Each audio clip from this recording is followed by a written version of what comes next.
right. Welcome to the Mandalorian Fan Podcast, brought to you by TMFP042. This is episode 42, the Book of Boba. The Book of Boba Fett, Chapter 3, The Gathering Storm. I'm Hank, and I'm joined by Alex. Alex, how you doing this week? Hey, everybody. Trying to keep warm. We're in the state of Michigan, and it is the month of January, so staying toasty, my friends. Yes. Living the dream, as they say. All right, let's jump right into this episode. All right. Once again, inside the Bacta tank for another flashback, where Boba spies out the guards and then talks to his bantha, then feeds the bantha meat. Did you find that a little interesting, or is this lore? Hey, you know what? I thought for sure banthas were herbivores, so I guess they're omnivores. That was a little strange. Or someone doesn't know Star Wars who wrote it. One of those things, both of those things could be true. All right. Off in the distance, he sees the sky light up. We get the boot scene of him walking up to Fennec Shand, which I thought that was Moff Gideon, and we had all these other theories. Oh yeah, there's all kinds of theories. As no one guessed Boba Fett at all. No. So he takes her to a mod parlor where we get a repair montage. So, Alex, in your estimation, is this why they showed us the mod street gang in the other episode, just to kind of lay the foundation for this? Okay, well, as a lot of people, and I wasn't on the last episode, so my take on the Vespa bikers, because that's what I call them, because it looked like they're on a bunch of Vespa scooters. Not too thrilled with them, and I was even more happy, I guess you could say, that they didn't turn into one big Zord. but again, this scene tied in, and as we know, when we get to that second season of or the latter part of the second season of Mandalorian, we see that Fennec Shand has some droid-like work in her stomach area. And so I know later on, Boba Fett says, that's all I had with as little time as I could, because if not, she would have been dead. Yeah, and here I thought she was going to show us a belly button piercing.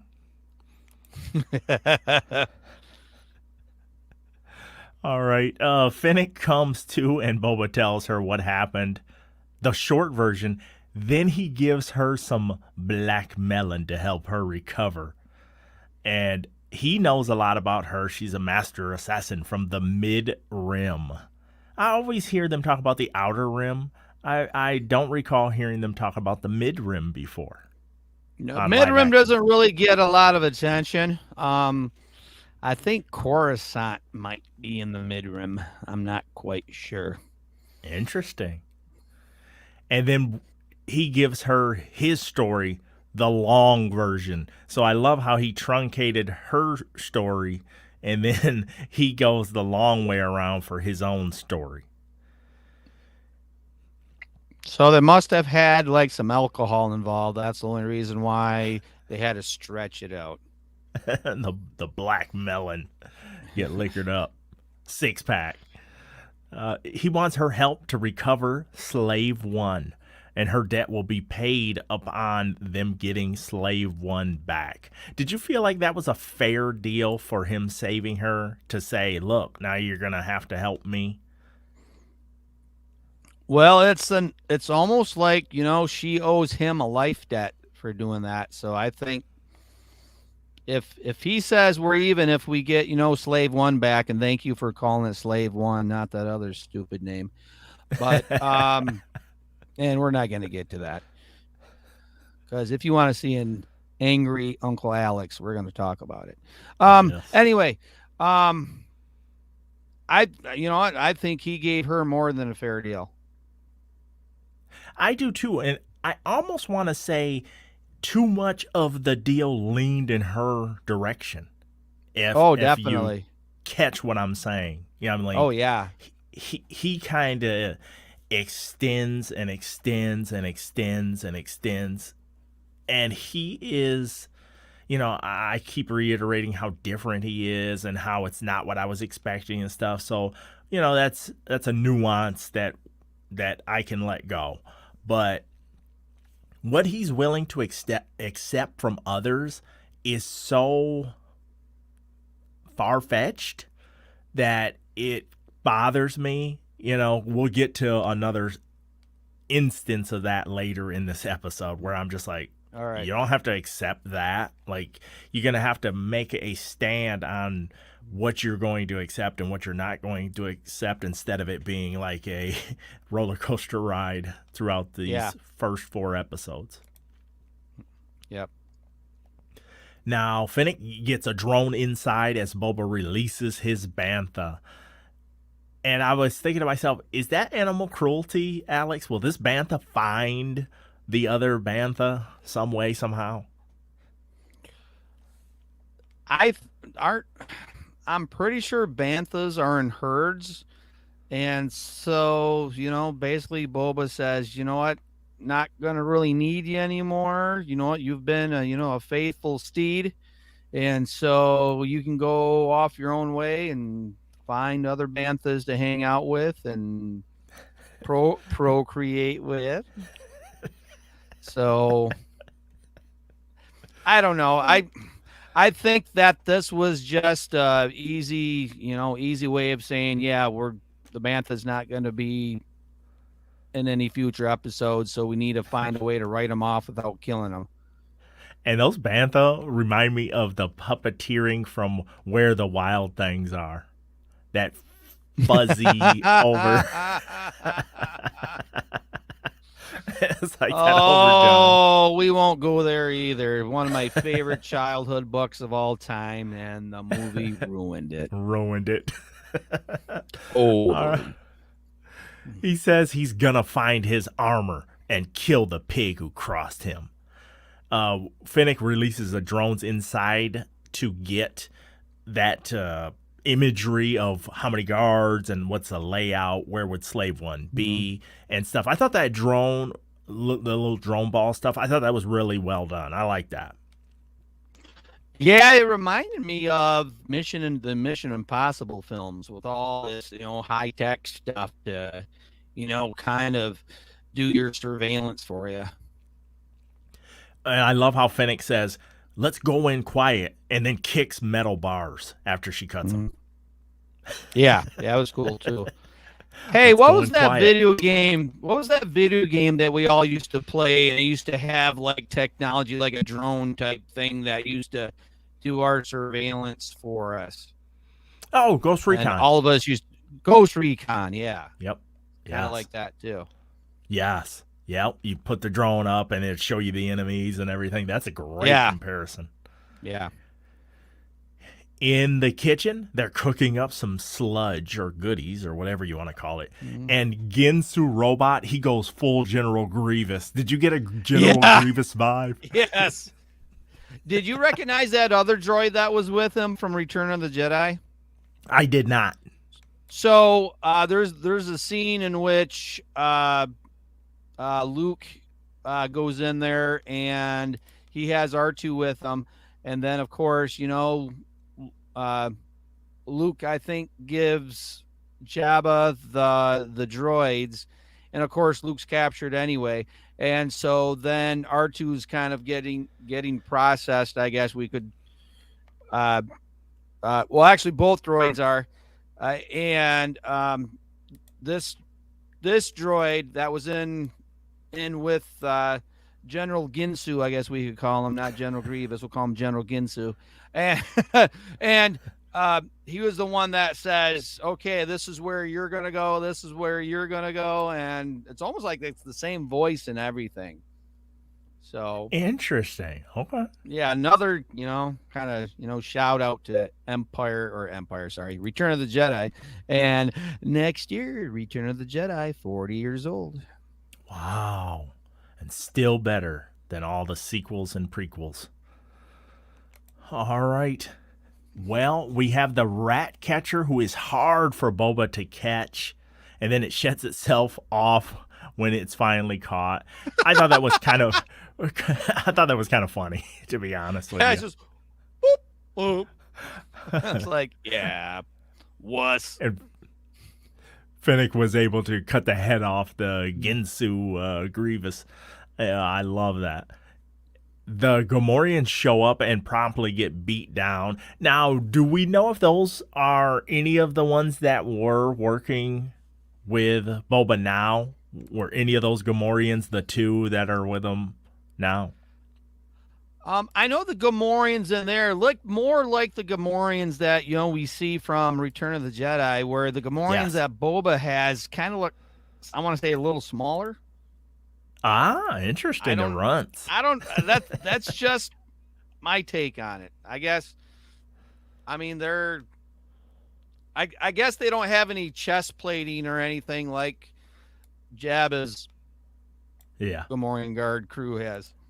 And they some of them had like some leathery type stuff on, which would have been way better for the ones Boba has to look more natural, because they look so like painted on or something. Yeah.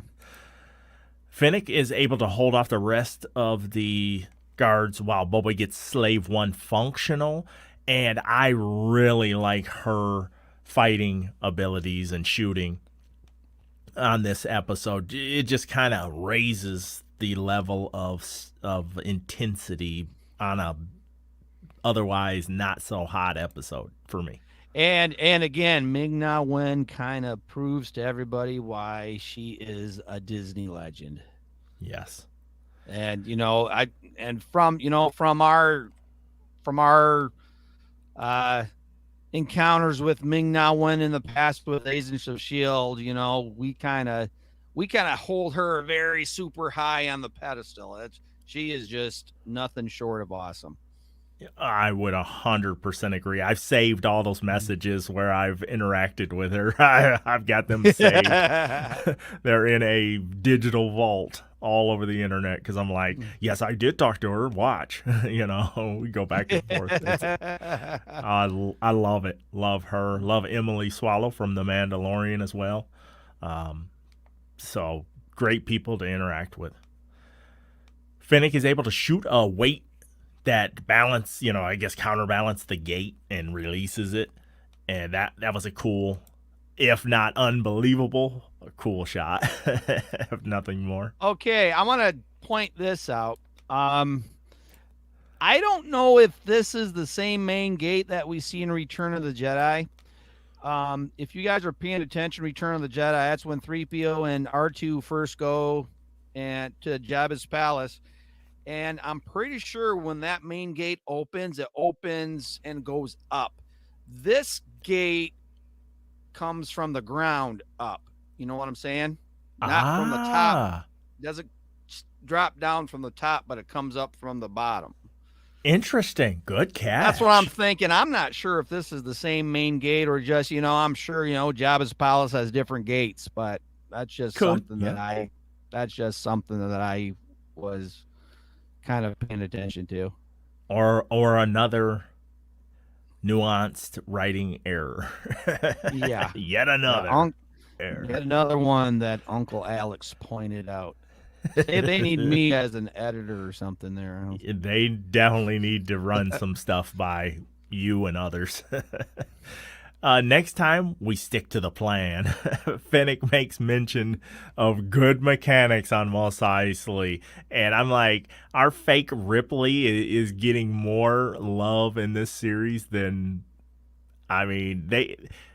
they're really taking a chance, thinking that we all know who that mechanic is and who all, you know what I mean? Well, we do, but not everybody does.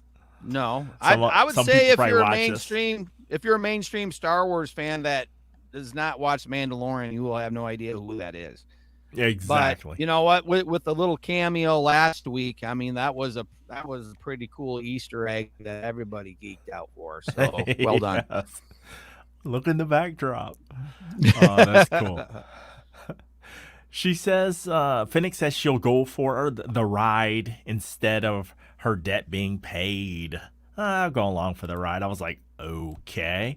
And how many, everybody raise your hands, how many think that Slave One would have been really useful against the train? Anybody? Anybody else believe that? But instead we get the Niktos getting blown to smithereens. So this goes into where I have issues with Boba. It's like, I get it. They killed the tribe. They killed them. So he cold blood kills them, Bib Fortuna, and then other people, they could try to kill him and he'll just be like, want a job? Or go away, you know. He just lets it slide. So it's that kind of stuff that I'm like, are you a stone cold killer or not? Now it's time to head to the Sarlacc pit. And he says his armor is Beskar, which Durasteel, my friends. Where do you land on this, Alex? Well, I think all of us knew that without a shadow of a doubt that the Jawas had his Beskar. But is it Beskar or is it Durasteel? Oh, I see. Where do I fall in that department? Yes. You know, being Boba Fett, he's the best at what he does. So I would like to believe Boba Fett has Beskar. Okay. All right. But does Beskar dent? Jango Fett not being really an official Mandalore, I'm not sure. Or a Mandalorian. Right. All right. I'll let it go. Because Fennec is like, wouldn't your armor have dissolved by now and stuff? You know, she understands like the sarlacc. And that horror film jump scare was pretty good, but not totally unexpected. You knew something was going to happen. I mean, you're just hovering right above it like that. I'm like, you're just a glutton for punishment. Well, I thought what was really cool about this scene is we see, you know, the Sarlacc pit, and we just, you know, and when George Lucas was dinkering around with the Star Wars original trilogy and the special editions, we had like a beak or something that protruded out of the Sarlacc for the 1997 version of it. And so I kind of didn't, you know, take that to mind. And then all of a sudden we see it jump out at you. I'm like, oh man, I should have known. Oh, Fennec can't quite reach a button. And I don't know. I don't know about you, but in a cockpit, when you want those buttons to be reachable? Well, somewhere handy where you need them. Especially that particular button. It's like, takes the seatbelt off to finally grab it. It was reminiscent of the old Justice League cartoon.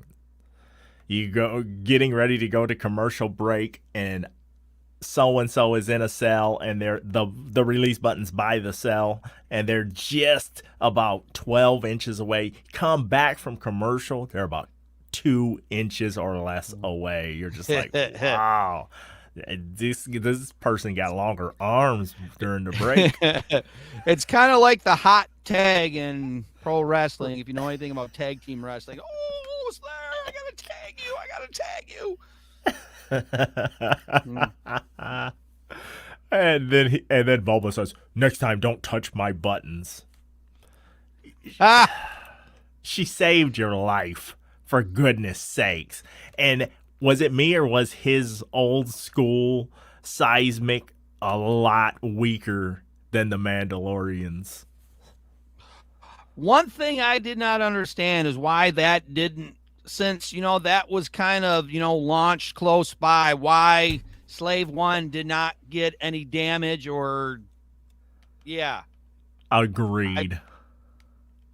I don't It's know. either I was dumbfounded. That was like, wait a minute, that ship should have been either destroyed or heavily damaged. Oh, no damage at all. Not even a nick.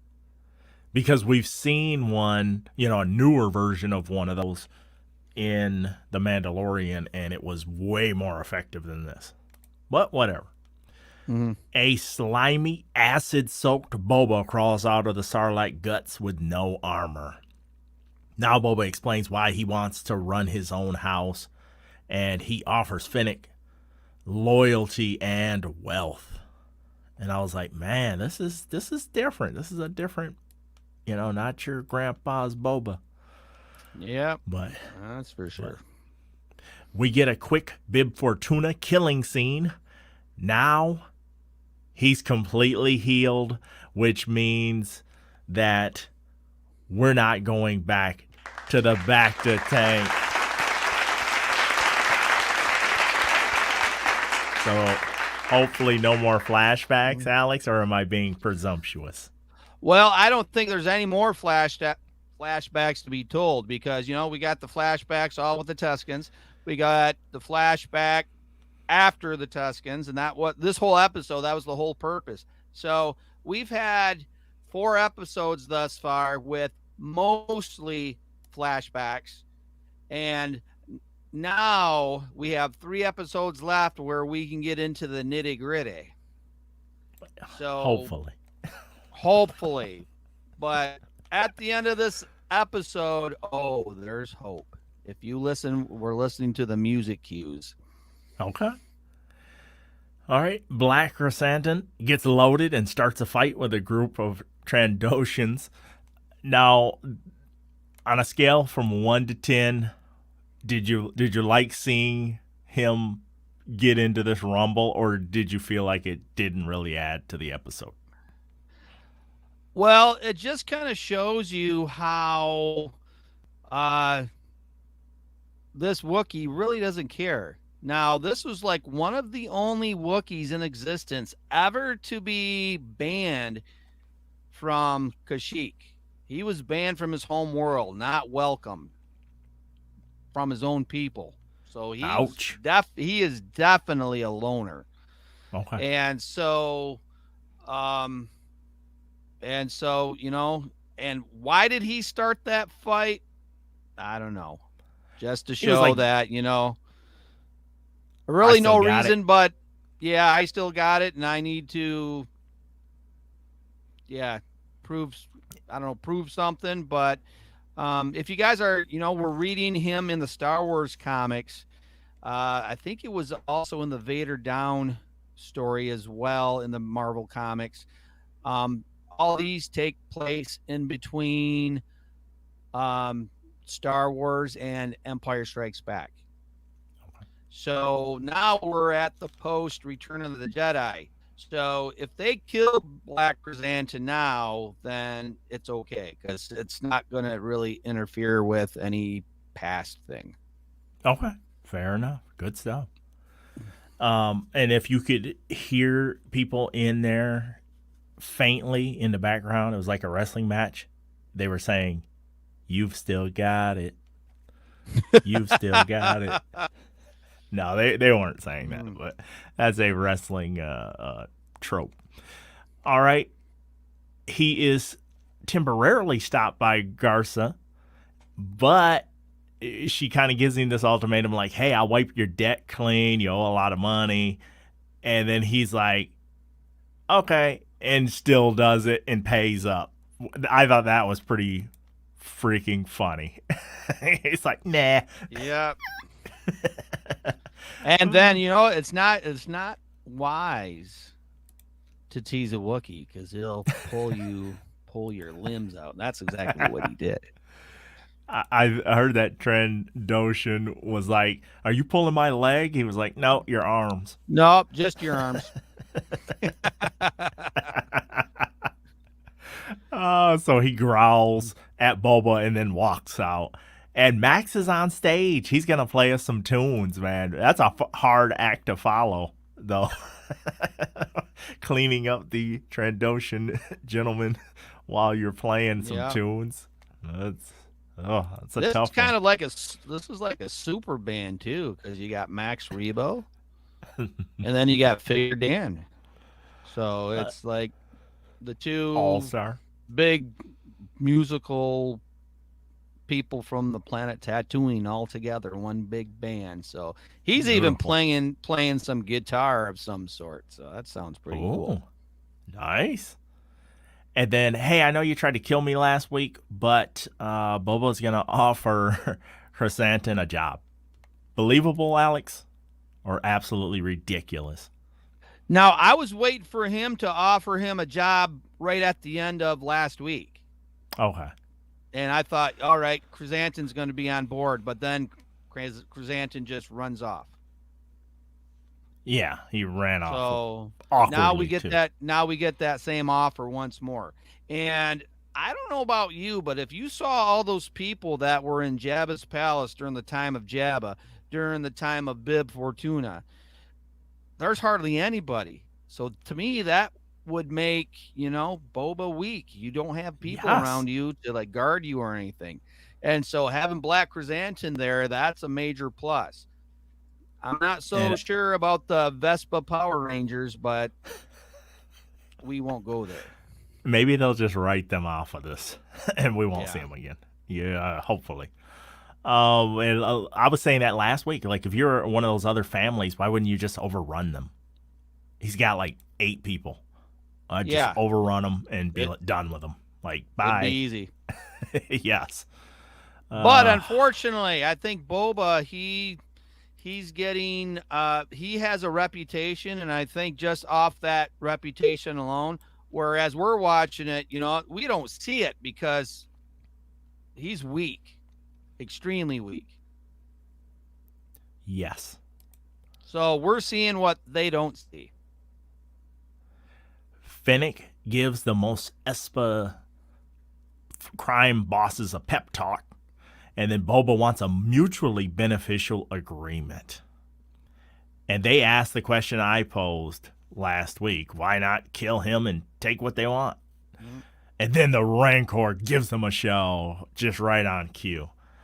And he wants all the families to align until the Pikes are finished, and he'll make the streets safe again. I was like, is he a politician or is he a freaking world-renowned bounty hunter turned crime boss? Which is it?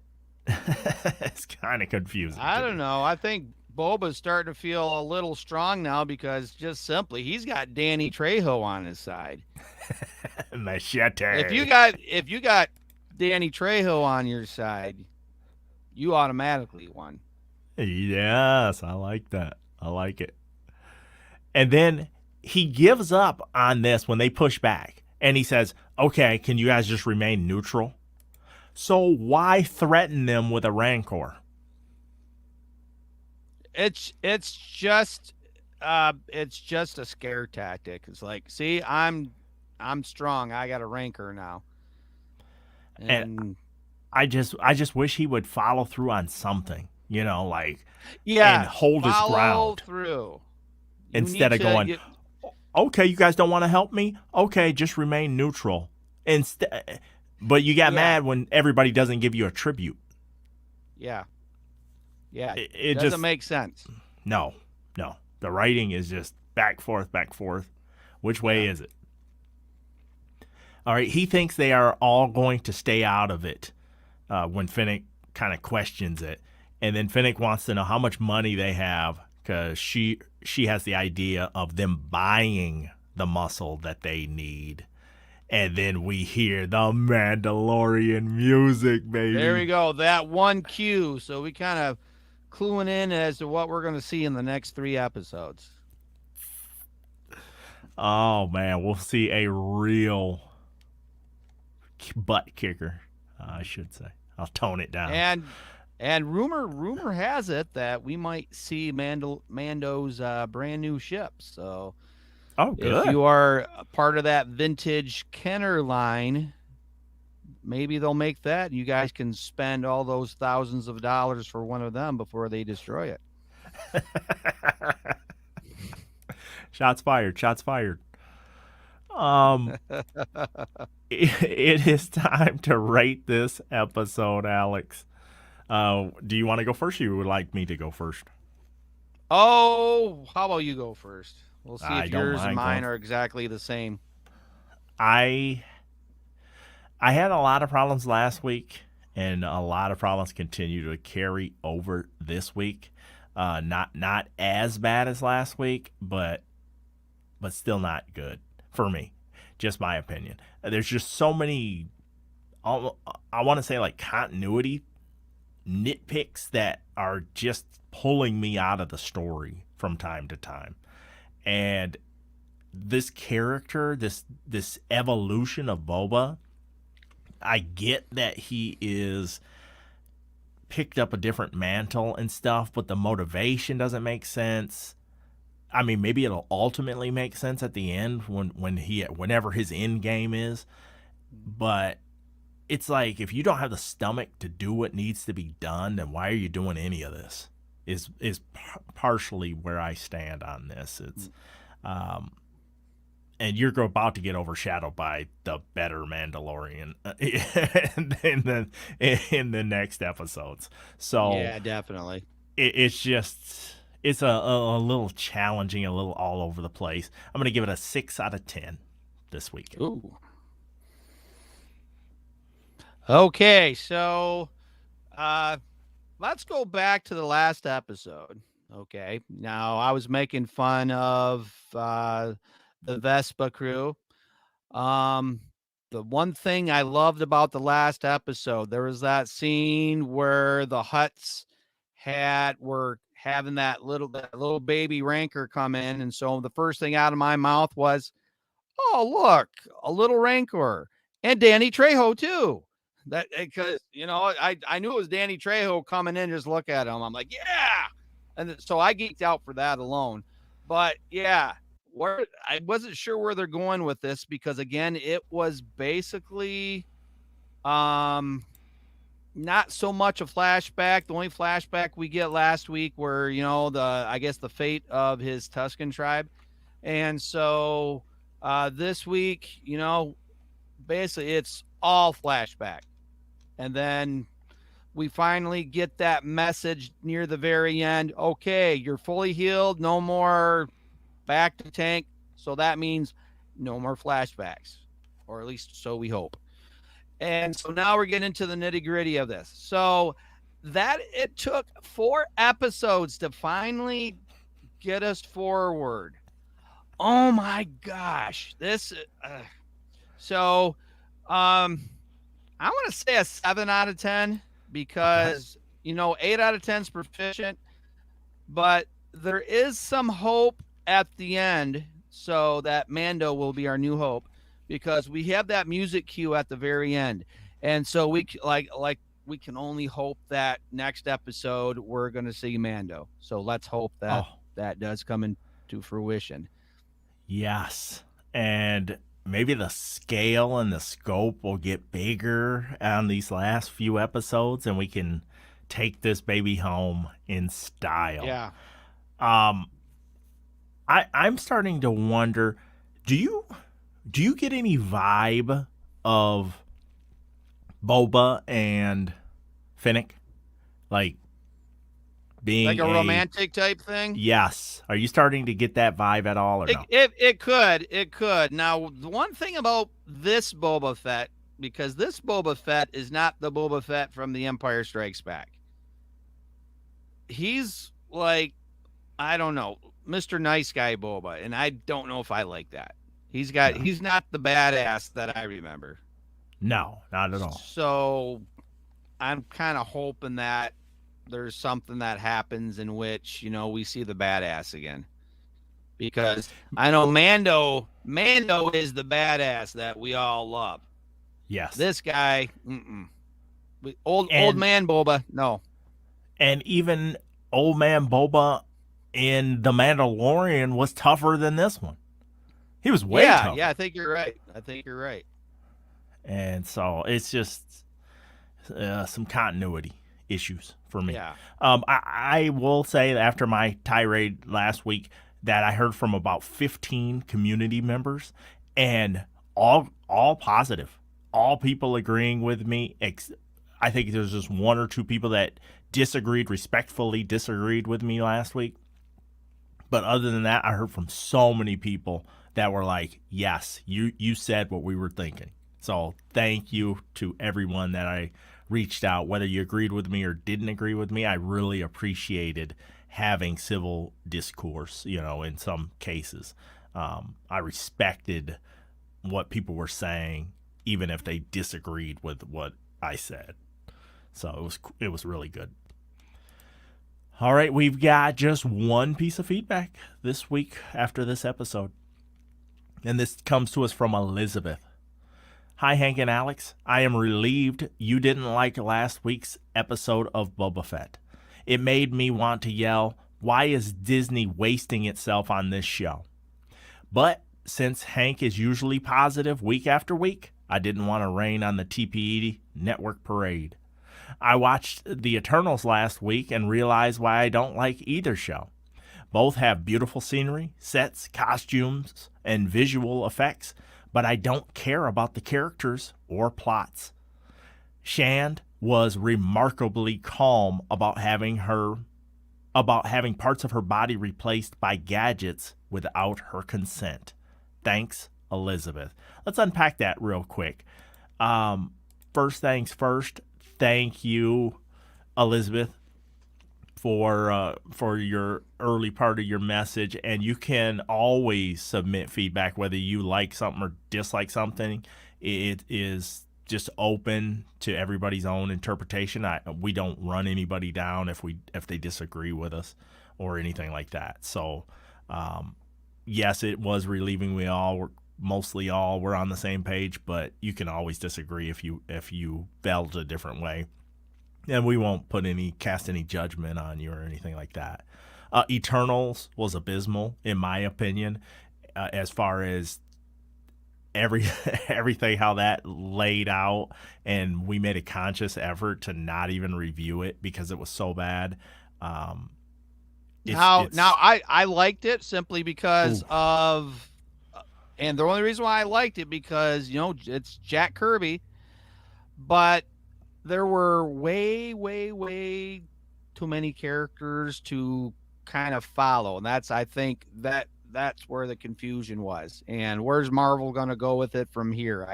Again, confusion there. So I think the only thing bad about Eternals was too many characters and it was hard to follow. And Elizabeth says Fennec Shand was remarkably calm about having parts of her body replaced by gadgets without her consent. I think she was just more happy to still be alive. That's just my opinion. But I understand Elizabeth's. Now, if my daughter was watching this, she'd be right with Elizabeth because my daughter's like, you know what? They did that without her consent. How dare they? Right. And so I can see that, but again, I like what you said. I think she's just happy to be alive. Because if it wasn't for that, she wouldn't be alive. She'd be deader than a doorknob. So she woke up in some pain, but thanks to the black melon, she'll be healed in no time. In the flashback. We could all use some black melon. Alex, anything else before we wrap up this episode? No, I think from here on out, we're just no flashbacks. We're going to see, Boba against the Pikes with some help from the Magnificent Seven. So we'll see who the seven are going to be. And I think that will finally give this series the lift needed to get a good score out of me when Mando shows up. Now, there's all kinds of rumors, okay? So I heard, so we got 3 episodes left, and, I heard, Harrison Ford is supposed to be making some kind of appearance in CG form. I've heard Grogu could possibly be making some kind of appearance. We got that Mando music cue this week, so think of some of these other characters that we had in Mando that we could possibly see, and we know a bunch that we could have. And we also have one we know we're not going to see, which she would play perfectly in this, but got fired. Got fired. Well, all right. Anything else? No. Let's hopefully move forward, and hopefully we can have. There's some light at the end of the tunnel. Yes. And let's hope we're gonna geek out by what we see, because other than we have some past history of Tusken Raiders. We saw cameos by characters from deleted scenes in original Star Wars. There hasn't been really a whole lot, so let's time to turn it up. Yeah, let's crank it up to a 12. And if they end this properly, they can make us forget a lot of the goofy stuff. So yeah, we'll see if they can end on a high note here.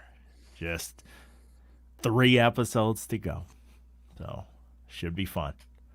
All right, well, that's going to do it for this edition of the Mandalorian Fan Podcast. For all the podcasts we do at TPE Network, head to tpenetwork.com/subscribe. For Alex, I'm Hank. Until the next time, we're signing off. See ya.